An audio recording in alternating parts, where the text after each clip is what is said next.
Hello guys. पानी खुल गया, मस्त मौसम हो गया। आम्ही 10-15 मिनिट में खुद ना पानी पूरा खुला हो गया। ठीक ही सकते आपना कथा जरूर जावाना प्लॅन चालू होता ते जावता फिर पहिला ब्लॉग मागते यही दोस्त पण तुमला पूरा देगा ना अपना सलाब यायला आम्ही देखू शकता तुम्ही आपला सलाब आपने झाडला गाडीला होता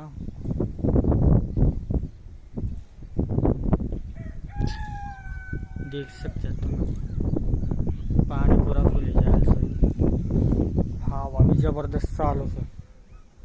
मग आपण ब्लॉग टाकूत पहिलं तुमला पटी आपण मग दुसरीकडे जातो त्या ब्लॉग भी टाकतो तुमला ठिकाणाचं पूरा। चला दोस्त मग